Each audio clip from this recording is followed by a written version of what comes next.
Dabur ortho Ayurvedic oil और capsule, अब दर्द भी घुटने टेकेगा। रक्षाबंधन से पहले सीएम सहाय का बहनों को तोहफा। मैतारी वंदन योजना की 31वीं किस्त जारी। 67 लाख खातों में पहुंची 631 करोड़ की राशि। रायपुर में पहली राज्य स्तरीय प्रोफेशनल लीग का आगाज। 21 अक्टूबर से छत्तीसगढ़ हॉकी लीग की शुरुआत। डिप्टी सीएम अरुण साव ने टैगलाइन और शुभंकर का किया अनावरण।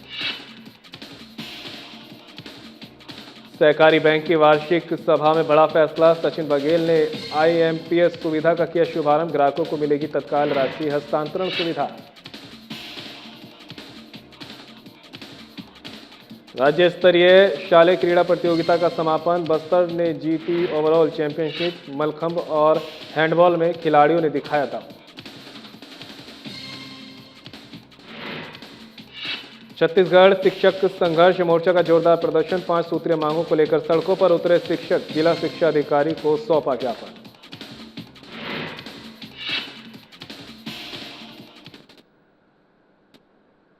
नमस्कार, आपका स्वागत है। मैं हूं आपके साथ संदीप निरंजन। सरकार खबरों का रुख कर लेते हैं। रक्षाबंधन से पहले राजधानी रायपुर में भाई बहन के स्नेह और शहादत के सम्मान का भावुक दृश्य देखने को मिला। बलबीर सिंह जुनेजा इंडोर स्टेडियम में आयोजित स्नेह की डोर कार्यक्रम में नक्सली मुठभेड़ में वीरगति को प्राप्त उप निरीक्षक युगल किशोर वर्मा की पत्नी माधुरी वर्मा ने मुख्यमंत्री विष्णुदेव साय की कलाई पर राखी बांधी। राखी बांधने के इस आत्मीय क्षण में मुख्यमंत्री भावुक हो उठे। उन्होंने कहा, मेरी कोई सगी बहन नहीं है, हम लोग भाई है। आज माधुरी जी ने मेरी कलाई पर राखी बांधी है, मुझे सगी बहन से भी बढ़कर बहन मिली है। मुख्यमंत्री के इन शब्दों के बाद कार्यक्रम का माहौल भावुक हो गया। मुख्यमंत्री साय ने माधुरी वर्मा को भरोसा दिलाया कि शहीद युगल किशोर वर्मा का परिवार उनका अपना परिवार है। उन्होंने कहा कि शहीदों के परिवार कभी अकेले नहीं होते, उनके सुख दुख सम्मान और भविष्य की चिंता करना सरकार का दायित्व होने के साथ आत्मीय कर्तव्य भी है। उन्होंने शहीद उप निरीक्षक युगल किशोर वर्मा के सर्वोच्च बलिदान के नमन करते हुए कहा कि छत्तीसगढ़ अपने वीर जवानों और उनके परिवारों का सदैव ऋणी रहेगा।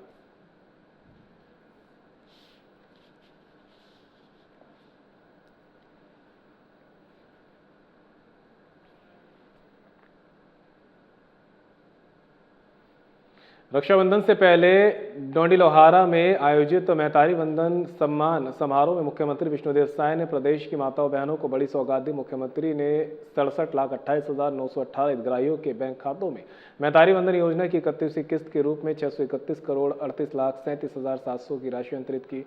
डोंडीलोहारा के लाल रघुवीर सिंह स्टेडियम में आयोजित समारोह में मुख्यमंत्री का माताओं बहनों ने आत्मीय स्वागत किया। मुख्यमंत्री ने बहनों के बीच पहुंचकर उनसे संवाद किया और योजना से उनके जीवन में आए बदलावों के अनुभव भी सुने। बालोद जिले के 2,45,028 हितग्राहियों के खातों में भी राशि अंतरित की गई। मुख्यमंत्री साय ने रक्षाबंधन की अग्रिम बधाई देते हुए कहा कि माताओं बहनों के चेहरे की मुस्कान, उनका आत्मविश्वास और उनके आशीर्वाद सरकार की सबसे बड़ी ताकत है। उन्होंने कहा कि सावन के पवित्र महीने और रक्षाबंधन से पहले मातृशक्ति के सम्मान के इस कार्यक्रम में शामिल होना उनके लिए सौभाग्य की बात है। मुख्यमंत्री ने बताया कि रक्षाबंधन को देखते हुए सरकार ने सितंबर माह की किस्त भी 25 अगस्त को ही बहनों के खातों में पहुंचाने का निर्णय लिया ताकि त्योहार की खुशियां और बढ़ सके।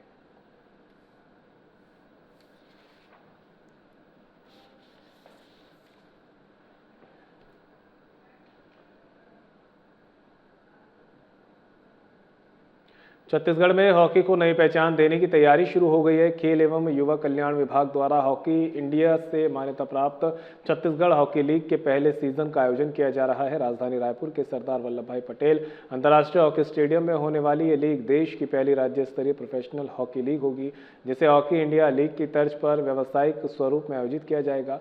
लीग के मुकाबले संभावित रूप से 21 अक्टूबर से 1 नवंबर तक खेले जाएंगे।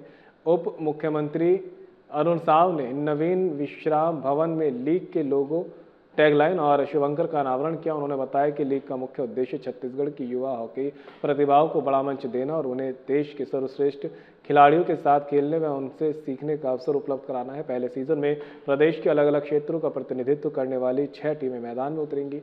उप मुख्यमंत्री अरुण साव ने कहा कि छत्तीसगढ़ की हॉकी में समृद्ध परंपरा रही है और प्रदेश में कई प्रतिभाशाली खिलाड़ी मौजूद है। ये लीग खिलाड़ियों को राष्ट्रीय स्तर का अनुभव और प्रतिस्पर्धी माहौल उपलब्ध कराने में महत्वपूर्ण भूमिका निभाएंगी।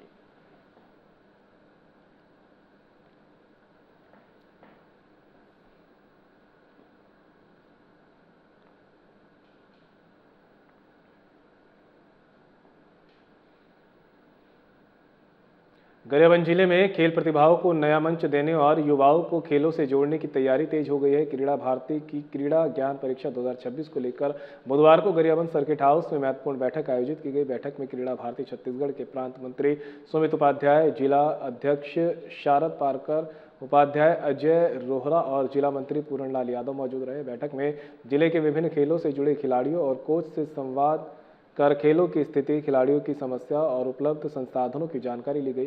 क्रीड़ा भारती के प्रांत मंत्री सुमित उपाध्याय ने कहा कि गरियाबंद में खेल प्रतिभाओं की कमी नहीं है, जरूरत है कि इन प्रतिभाओं को सही मंच, मार्गदर्शन और अवसर मिले।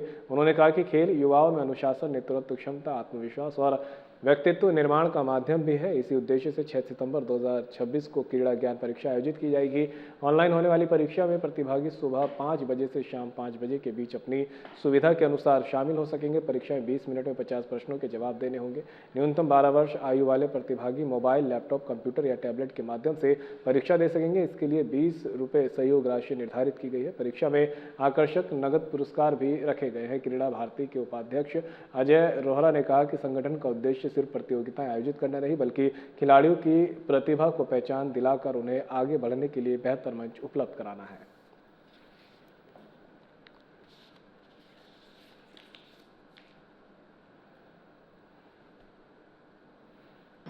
क्रीड़ा भारती द्वारा 6 सितंबर को आयोजित क्रीड़ा ज्ञान परीक्षा के संदर्भ में आज गरियाबंद आना हुआ। यहाँ के volleyball, badminton, cricket, kho kho, karate ऐसे प्रशिक्षकों और खेल संगठनों के प्रशिक्षकों और खिलाड़ियों से मुलाकात हुई। और जो क्रीड़ा ज्ञान परीक्षा 6 सितंबर को सुबह 5 बजे से शाम को 5 बजे तक आयोजित है, जो खेलों पर आधारित है और ये पूरे देश में एक साथ आयोजित हो रही है और ये नेशनल प्लेटफॉर्म है खेल और खिलाड़ियों के लिए। खेल संस्कृति को बढ़ाने के लिए, खेल वृत्ति को बढ़ाने के लिए क्रीड़ा भारती काम कर रही है और जनमानस तक खेल पहुंचे, इसको लेकर खेल की जागरूकता हो, इसलिए क्रीड़ा ज्ञान परीक्षा हर वर्ष पूरे देश भर में ऑनलाइन माध्यम से कराई जाती है। इसी की जानकारी के लिए आज गरियाबंद आना हुआ और यहाँ के खिलाड़ियों से और कोच से और मिल के बहुत प्रसन्नता हुई। जिला सहकारी केंद्रीय बैंक राजनांदगांव की 49वीं वार्षिक साधारण सभा उदयांचल प्रांगण में आयोजित की गई। सभा में राजनांदगांव, कबीरधाम मोहल्ला, मानपुर, अंबागढ़ चौकी और खैरागढ़ छुई खदान गंडई जिले की 356 सहकारी समितियों के प्राधिकरण अधिकारी शामिल हुए। वार्षिक सभा में बैंकों की कार्यप्रणाली, सहकारी समितियों की भूमिका और किसानों व ग्राहकों को बेहतर बैंकिंग सुविधाएं उपलब्ध कराने को लेकर विस्तार से चर्चा हुई। इस दौरान बैंक अध्यक्ष सचिन बघेल ने IMPS सुविधा का शुभारंभ किया। इस सुविधा के शुरू होने से बैंक से जुड़े करीब 4 लाख ग्राहकों को तत्काल राशि हस्तांतरण की सुविधा मिल सकेगी। बैंक अध्यक्ष सचिन बघेल ने धान खरीदी के दौरान सहकारी समितियों द्वारा किए गए सहयोग की सराहना की। उन्होंने कहा कि सहकारी व्यवस्था को और मजबूत करने के साथ किसानों से जुड़े कार्यों को प्राथमिकता देना जरूरी है। सभा के दौरान बैंक की गतिविधियों और समितियों के माध्यम से किसानों तक पहुंच रही सुविधाओं की समीक्षा की गई।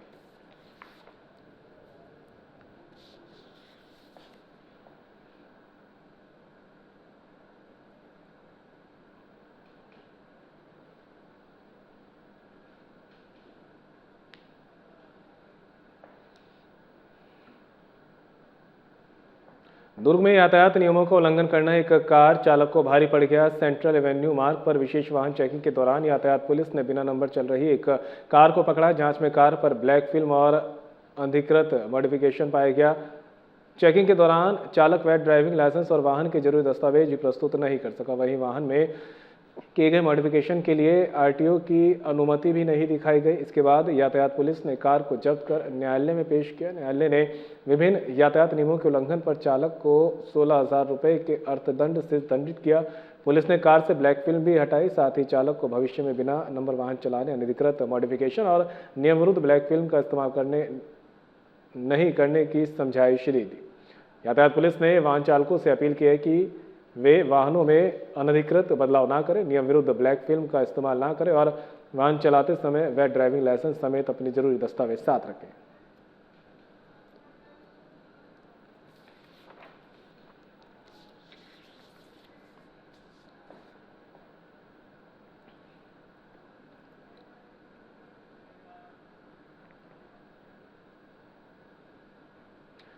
हाई स्कूल मैदान जांजगीर में 22 से 25 अगस्त तक आयोजित 26वीं राज्य स्तरीय शालेय क्रीड़ा प्रतियोगिता का भव्य समापन हुआ। 4 दिवसीय प्रतियोगिता में प्रदेश भर के खिलाड़ियों ने मलखंब और हैंडबॉल में शानदार प्रदर्शन किया। बस्तर संभाग ने ओवरऑल चैंपियनशिप अपने नाम की। मलखंब के 14, 17 और 19 वर्ष के बालक वर्गों में बस्तर ने शानदार प्रदर्शन करते हुए कई खिताब अपने नाम किए। वहीं बालिका वर्ग में बिलासपुर और बस्तर का दबदबा रहा। हैंडबॉल के 14 वर्ष बालक वर्ग में रायपुर और बालिका वर्ग में सरगुजा ने प्रथम स्थान हासिल किया।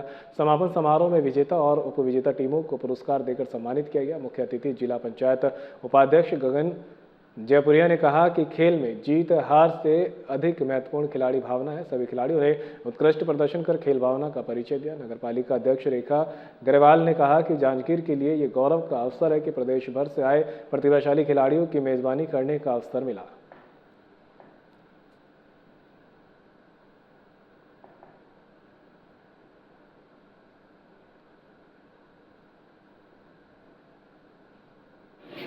शालेय क्रीड़ा प्रतियोगिता का समापन हुआ और जांजगीर चांपा जिले को बिलासपुर संभाग के माध्यम से इस क्रीड़ा प्रतियोगिता का मेजबानी करने का अवसर मिला। ये हमारे जिले के लिए सौभाग्य की बात है। 5 संभाग से खिलाड़ी मलखंब और हैंडबॉल के जो खिलाड़ी हैं वो इस प्रतियोगिता में सम्मिलित हुए, जिसमें दुर्ग, बस्तर, सरगुजा, बिलासपुर और रायपुर संभाग के खिलाड़ी थे। बहुत अच्छे से प्रतियोगिता का शुरुआत भी हुआ और आज समापन हुआ है। बड़ौदा बाजार से आए हैं, रायपुर शहर से निकल कर गए थे। यहाँ खाना पीना व्यवस्था अच्छा था।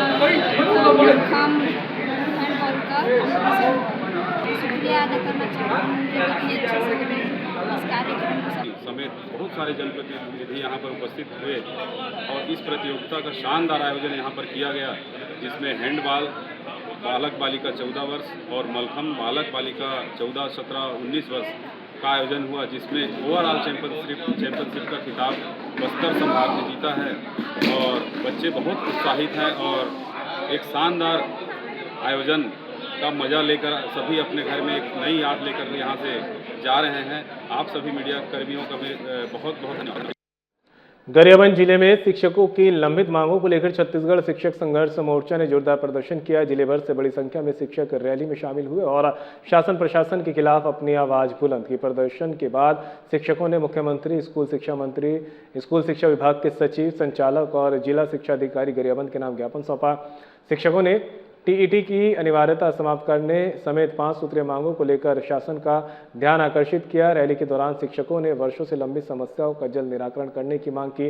शिक्षक संघर्ष मोर्चा की प्रमुख मांगों में सेवा सुरक्षा, पदोन्नति, पेंशन, वेतन विसंगति और व्यावसायिक योग्यता से जुड़े मुद्दे शामिल हैं। शिक्षकों का कहना है कि इन समस्याओं के लंबे समय से लंबित रहने के कारण शिक्षक संवर्ग में असंतोष बढ़ रहा है। संघ ने शासन से मांगों पर शीघ्र निर्णय लेकर आवश्यक आदेश जारी करने की मांग की। शिक्षकों ने चेतावनी दी कि यदि उनकी समस्याओं का जल्द समाधान नहीं किया गया तो आंदोलन को आगे भी जारी रखा जाएगा।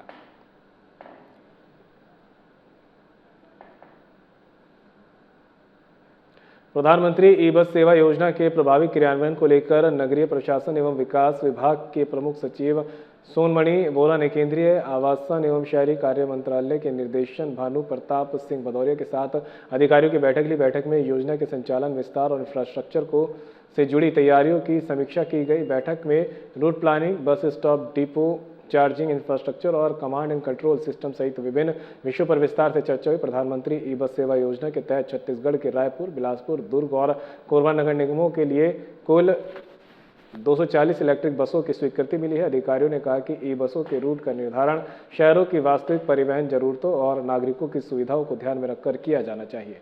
स्कूल, कॉलेज, अस्पताल, प्रमुख बाजार और महत्वपूर्ण संस्थानों को ई बस नेटवर्क से जुड़ने वाले रूट तैयार करने पर विशेष जोर दिया गया। ई बस सेवा शुरू होने से चारों शहरों में स्वच्छ, आधुनिक और बेहतर सार्वजनिक परिवहन व्यवस्था विकसित होने के साथ नागरिकों को बेहतर कनेक्टिविटी मिलने की उम्मीद है।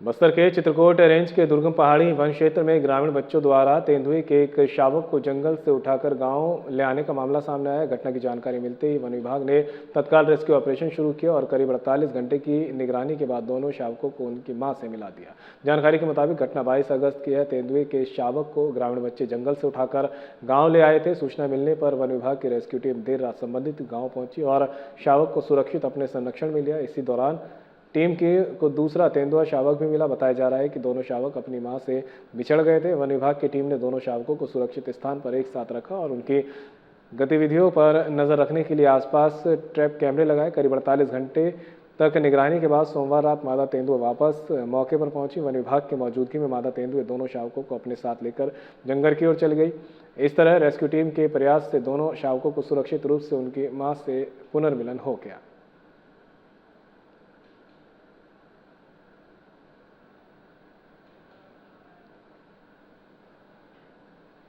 और फिलहाल इस बुलेटिन में मेरे साथ इतना ही, लेकिन जाते आते एक नज़र इस वक्त की बड़ी खबरों पर।